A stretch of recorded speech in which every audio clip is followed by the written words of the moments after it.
It's at the end of the term now, and students who are in boarding school are supposed to go home. You will find most of them traveling back home with the school buses. You will also find students who are in this school being ferried home with a school bus. And I want to talk about this today because there are those who do not allow their children to be ferried home. They want them, especially in day school, in the morning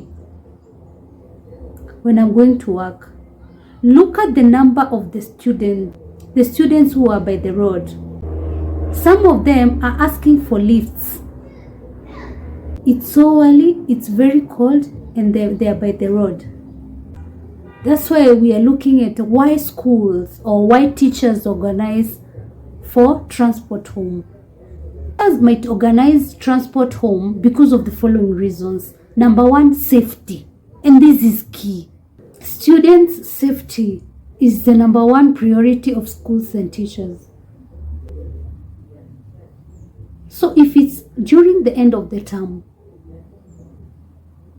the students are asked to ask their parents, or the parents are asked to send the bus fare home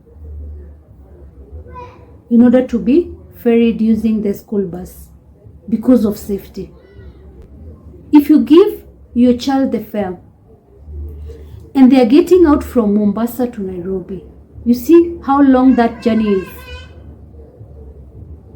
If they are using the public transport, something might, God forbid, happen to them on the way. Or if they are getting out of school and most of them, this is what they do. Instead of getting in a matatu, some of them walk to the nearby town. And then after walking up to there, they get in a what? In a matatu or whichever means of transport is available home. So when they are walking, they want to save the money so that they can go use it elsewhere. A lot can happen to students when they are walking. Some of them walk a long distance while they still have the fare that you gave them. Some of them use borders. They use a motorcycle, and you know the safety of the motorcycle. Your body is the airbag. And you've seen it. You find 5 students being ferried by one motorcycle. And you're worried about them. You worry, why are they doing this? Because you've already sent the money for them to travel safely. But they don't understand the thrill of the youth. You see? And there is nothing you can do as a teacher because they're outside the what? The school. They've already been what? Been released. When they're going home, and they're trying to get a matatu home. During that time, most of the schools have closed. So there are many students at the bus station, and they all want to go home. So what these matatus and the buses do, they hike the price. And the students don't want to use their money. So they'll just stand there and wait. And wait. And when they're standing there, they can't stand doing nothing. They're just there talking to other students who can influence them negatively, or people take advantage of them, older people. This is the time that they engage themselves in drugs because they are waiting for the what? For the price to go down. What are they doing during that time? If there's a student who lives near that place, they will go to that student's home, and you don't know the parents of this child. You don't know what they engaged in. That's why a school transporting them home is the most safe measure that they can do. Most of the cases of indiscipline, their genesis is during that time, the time that they are on their way home after schools have closed. Let's look at the case of the day school. The safety of this child. You've already given your child fare. But we have the matatu touts, especially in towns. I taught in a particular school, a girls' school, whereby the They're the ones who are taking the girls on dates.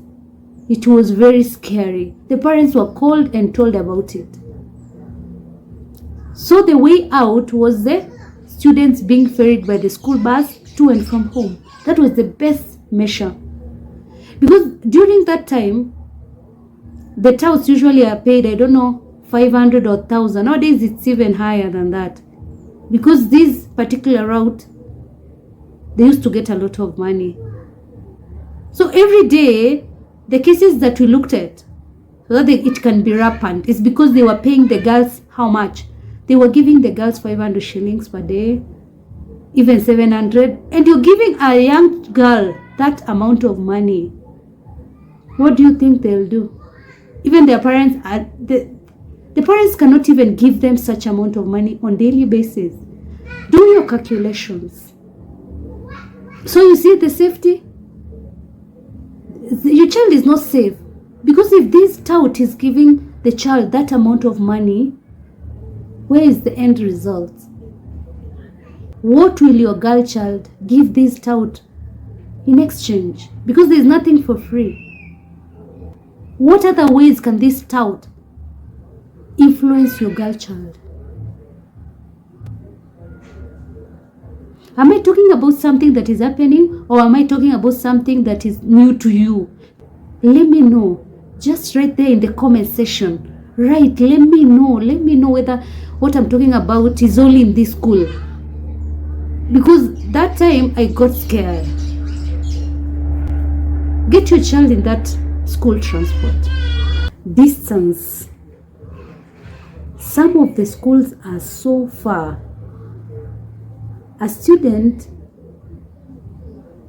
is in Mombasa Road or something, and then they're supposed to get to Makini School. A student is in Eastlands, and they're supposed to get to Makini School. I can give you a few examples. That's just one. Let me not mention schools. How many mats or how many matatus or how many buses is this child supposed to get into to get to this school? Due to the distance, the transport is more convenient. The school transport is more convenient. Your child is in Kabarak, and they're supposed to get in Eastern Province after the schools close. Your child is in Kakamega, and they're supposed to get to where? They're supposed to get to Mombasa. The school bus is the most convenient, always, because that is a very long distance. We have the parents' availability. Some of the parents in our today's economy, they're not available to come pick up their children from school. You know, because of the economy, the parents is supposed to be at work throughout. It's not only due to work, there can be also other commitments. Therefore, the parent is not able to go pick the child every day from school and back home. Because of these commitments, they cannot ferry their child to a school in Kisumu, to a school in Mombasa. They cannot do it. They depend on the school transportation to do this for them. Some of the parents are required to be at work. At what time? At 7 a.m. And you find also that is the time the child is supposed to be in where? In school. So who's going to take the child? And both of the parents are where? And both of the parents are still working in such jobs. Some of them will even go earlier. Especially for those parents who are on casual jobs. These jobs have high requirements. If you are a cook in a restaurant, you're even supposed to be there earlier than that, at 4 a.m. When are you going to take your child to school? See, you need the school what? Transport. There's also emergency situations. When your child is on school transport, the emergencies are well understood and they are taken care of. For example, if for some reason there's an accident on the road and then there's traffic, you see, if you're ferrying your own child to school, you need to go and explain, this is what happened, that this is why my child is late, and then you also go to your work to explain it.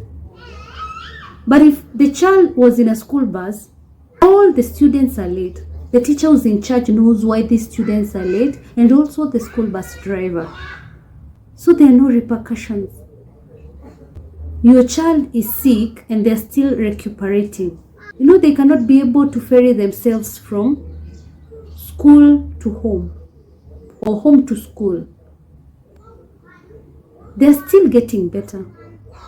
So if you get them in the school transport, you already notify the teacher. From your home, the teacher will be in charge. It's very convenient, you see. There's also sometimes from school to your home, the child might be injured or might get sick on the way home. But if they're sick, a child might be feeling like puking. If they're in the school bus, someone is there to take care of them. They can even be taken to the hospital. But if they are going home on their own, that is not another story now. Because the people he or she is meeting on the way cannot help, even if it's a child. You don't know whose child is this. And people nowadays are scared of, you help someone's child, you're told you wanted to do something bad to that child, or you're the one who did that thing. That is how the world is today. You're the one who made that child puke. What did you give that child? Why are you with my child? You see those questions. If your child is on the school bus, these emergency situations are taken care of. We also have the special needs students. And these special needs students require additional help. So if they're in the school transportation, they can easily get this help because the school already knows. Some of these special needs cannot even go on their own. They need the parent to be there. But if there is school transportation, it's even more convenient.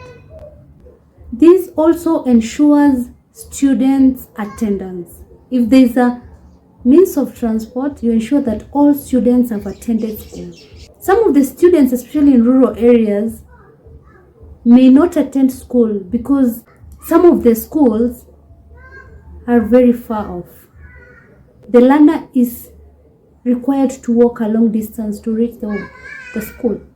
So this attendance, this transportation ensures that all the students have attended school. You can even ask your child in the morning, if you don't go to the school bus, where will I say you are? Even if a child doesn't feel like going to school in the morning, you can tell him or her, the school driver will be outside our house in the morning. You go see the driver and tell him you're not going to school and the reason. Because your child might not be sick and they're just feeling like not going to school. You see, they'll get scared and say, all the other students will see me, what will I say happened to me? Here, I have to remind you that most of the rural area schools don't have public transport. Or let's say the public transport is not very convenient, especially in the morning. You find there's just one vehicle and it comes at 9 a.m. So if there's school transportation, their child is able to attend what? School. Let me know what video to look at next. Kesho.